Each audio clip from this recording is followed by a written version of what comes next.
Hey guys, welcome back. We got Millie here in the front yard. I need to cut the grass. But yeah, we're going to be doing a power steering rack upgrade to the E30, not this one. We're gonna go to the track one inside the garage.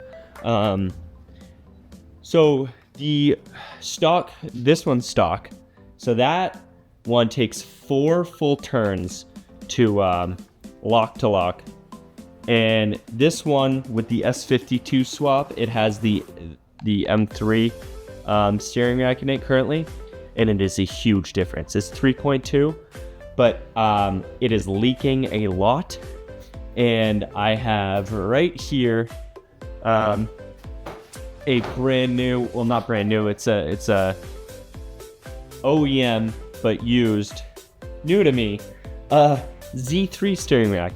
And that is 2.7 lock to lock, so it's even tighter. So when I saw that the steering rack in it is just leaking a lot, thought might as well upgrade to the Z3, especially if I'm tracking this car and it's gonna be, you know, that track build. So today we're gonna be taking out the old one. I don't think I'll have time to put the new one back in. It is May 4th. May the 4th be with you. The video will come out later, but I am trying to get this car dialed in so I can get on the track May 17th.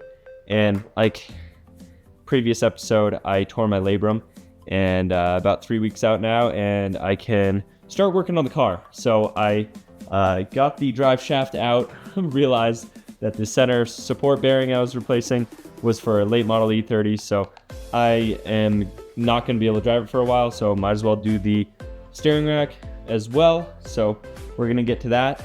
It's already like 4:30, so hopefully I can get the rack out tonight and then put it back in maybe tomorrow or Tuesday. But I do have a lot to do still on the house remodel, and I really need to get that rented. So we'll see. But either way, today, gonna try and get it out. And yeah, stay tuned.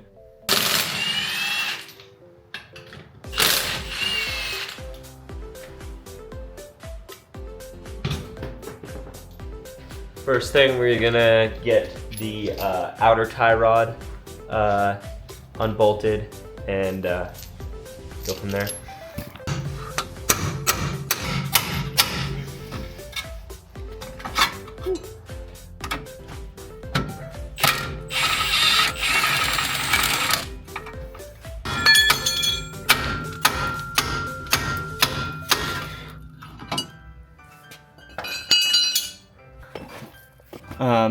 Power steering pump here, need to disconnect this, and I have a drain pan because it will leak.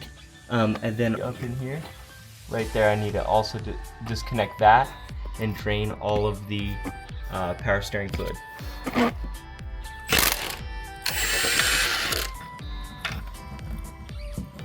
There we go. Draining. Take this banjo bolt out.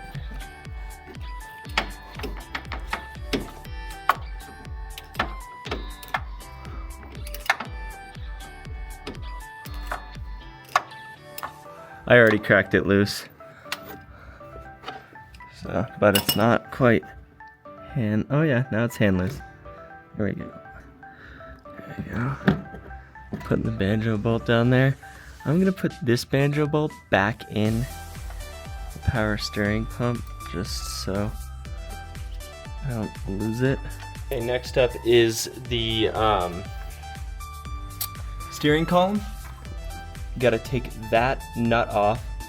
So I'm gonna go do that, take that off so that that can slide out. And then we'll be just taking these two bolts out as well. So, and then it should slide out. Might have to bend this tab a little bit because it doesn't really fit behind the oil pan, or jack the engine up.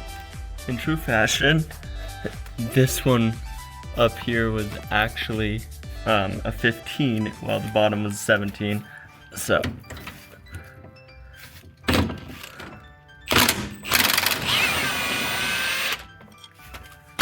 There we go.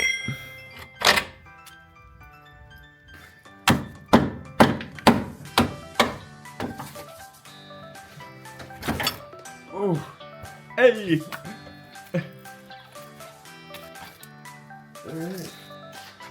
All right. Look at these hands. That's insane. So I'm gonna clean these guys up. We got both of them here. Work out to be pretty similar. It's gonna be interesting to see. I'm doing all Z3 here, inner and outer. I was going to swap them, but I don't know. I saw mixed reviews, and these seem about the same size. So we'll see. It's honestly not that much harder to get them off when they're in the car, because then the rack's actually mounted to something. The new one going in. So first of all, I gotta go throw it up in here. These spacers have to go in between the mounting brackets and the power steering rack. Also, go to Garagistic and then do their swap kit. It comes with the linkage extenders, or I think it maybe shortens it actually. That's already in and done, so we're not messing with linkage. Sorry to do this update sideways, but yeah. So these need to go in above those tabs.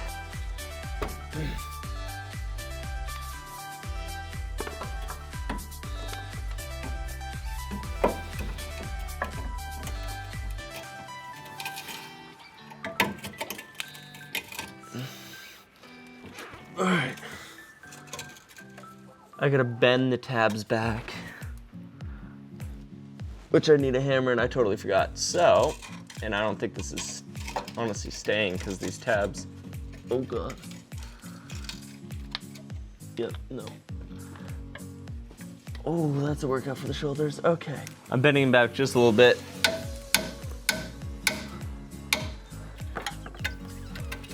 Whew. All right.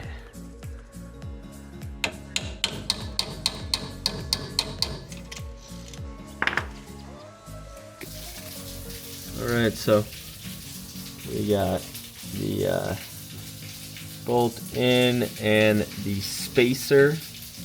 You can kind of see the spacers in on the top.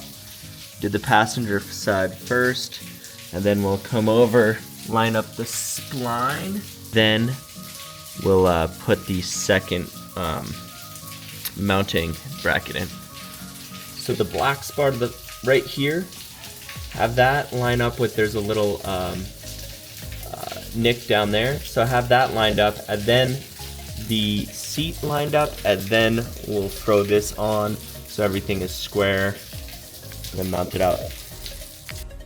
Alright, it was getting kind of ready, and I had to wait for a few parts, so we're back at it. I kind of went and just ripped the new center bearing, carrier bearing.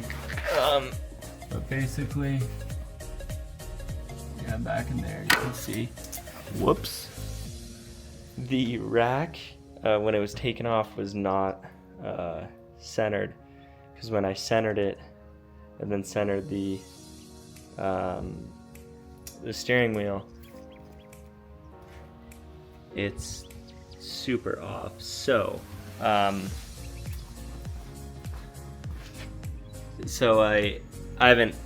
just put those on and finger tight. So next I'm gonna zap these on, and then hook up the lines to the rack. All right, so that did work. I did a turn to the left, and then lined it right up, and look, the wheels are straight. Now I'm going to tighten the steering column to the rack. You throw this little bolt in and just tighten it up. And then I'm gonna hook up the lines and then tighten these bolts down. And then we're basically done.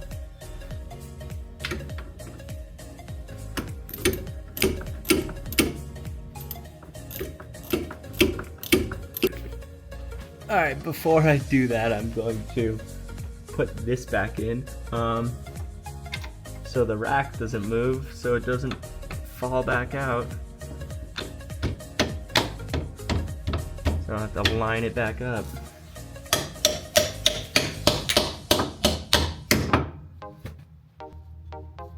Cool.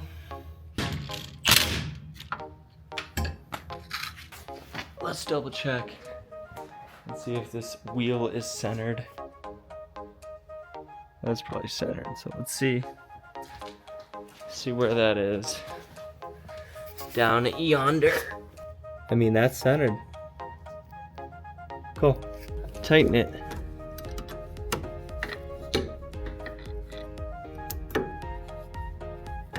Hey, what'd you think of the new windshield? Fine.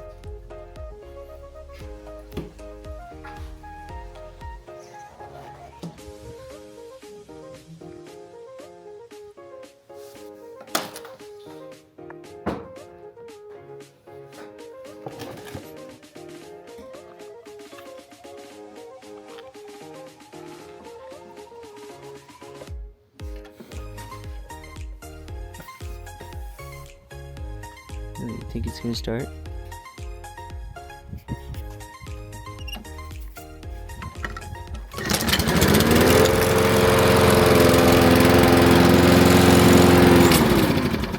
Alright, so I kind of had to just dig down and finish it because the guy was coming to replace the windshield, which, I mean, it looks clean, super clean. And I had to get it on the ground for him, and so I bolted up, you know, all the lines, and then bolted up the tie rod outer end links to the knuckles, got it ready on the ground for him. So sorry I skipped that part, but pretty self-explanatory. So now I went with Royale Purple Max automatic transmission fluid. And I did some research, and apparently that's you know, top 2, some of the best stuff.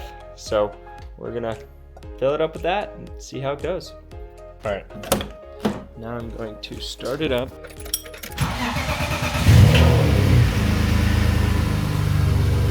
Turn it. Oh, it's not even making crazy noises. Huh. Alright, now I'm gonna do a lock to lock again.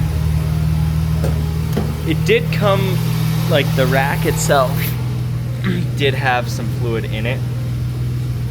And it definitely probably wasn't Royale Purple. I don't know how bad it is to mix if there's a little bit in the rack.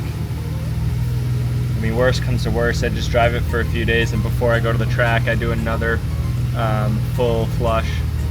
Probably what I'd do. So we're all the way locked this way. So 1, 2. Oh yeah, 2.7. Yeah, didn't quite get 3. It's gonna be interesting to see how this runs. Also with the new center bearing, that's gonna be make it like actually drivable.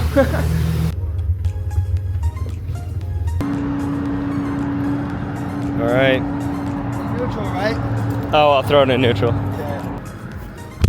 All right. So, getting towed up this tow truck right now. Not really sure what happened. It felt like it lost compression. To be honest, it just fully gave out in 5th gear, dropped it down to 4th, fully gave out in 4th, and then I like got to the off ramp, which was great, which is nice because I'm on like the side of a highway. But what's also annoying is the temperature gauge doesn't really work, so I have a feeling it might have blown a head gasket. I got off that busy highway to here, which is great, but now we got to figure out what happened. I mean, I'm glad I started YouTubing because there's no shortage of problems that I'm running into. So no shortage of content, no leaks, and I haven't really driven it much since I bought it, so not too sure. So we'll figure it out. I don't know if I can get this turned around in time for my first race, but we'll see. We'll see.